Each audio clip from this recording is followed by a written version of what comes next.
Hi, ഞാൻ മാളു. നമ്മുടെ ഇന്നത്തെ യാത്ര സബർമതി ആശ്രമത്തിലേക്കാണ്. ഉച്ചയ്ക്ക് ഏകദേശം 2 മണിയാകുമ്പോഴേക്കും നമ്മളവിടെ എത്തി. ആശ്രമത്തിനകത്തേക്ക് കടക്കുമ്പോൾ ഒരു വശത്ത് നമുക്ക് കാണാൻ സാധിക്കുന്നത് സബർമതി നദിയാണ്. സബർമതി നദി എന്ന് പറയുന്നത് നർമ്മദ നദിയുടെ കൈവഴിയാണ്. ഉള്ളിലേക്ക് കയറുമ്പോൾ തന്നെ കാണുന്ന ബിൽഡിങ്ങിന് പുറത്തായിട്ട് ഒരു സ്ത്രീ ഒരു വ്യത്യസ്ത രീതിയിലുള്ള ചർക്കയിൽ നൂല് നൂൽക്കുന്നതും അതിൻ്റെ പ്രവർത്തനങ്ങളെക്കുറിച്ച് സന്ദർശകർക്ക് വിവരിച്ചു കൊടുക്കുന്നുണ്ടായിരുന്നു. ഇതിനപ്പുറത്തായിട്ട് ഗാന്ധിജി ഉപയോഗിച്ച ചർക്കയും അദ്ദേഹത്തിൻ്റെ ഇരിപ്പിടവും നമുക്ക് കാണാം. അതേ ബിൽഡിങ്ങിൽ തന്നെ ഗാന്ധിജിയുടെയും കസ്തൂർബ ഗാന്ധിയുടെയും മുറികളും അവരുപയോഗിച്ചിരുന്ന സാധനങ്ങളും നമുക്ക് കാണാം.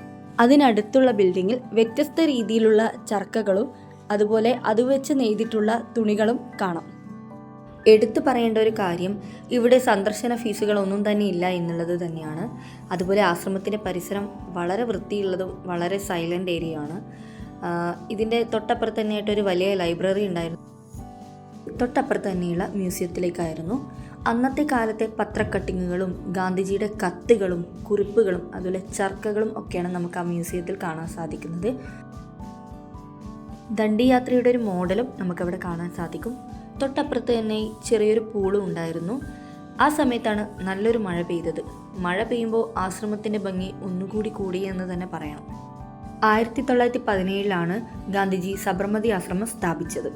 1930 ദണ്ഡിയാത്ര ആരംഭിച്ചതും ഇവിടെ നിന്ന് തന്നെയാണ്.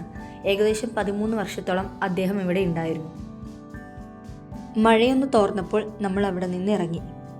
സബർമതി ആശ്രമത്തിന് പുറത്തു തന്നെയായി നമ്മുടെ മുൻ പ്രധാനമന്ത്രി മൊറാർജി ദേശായിയുടെ അന്ത്യവിശ്രമ സ്ഥലമായ അഭയ്ഘട്ട് നമുക്ക് കാണാൻ സാധിക്കുന്നതാണ്.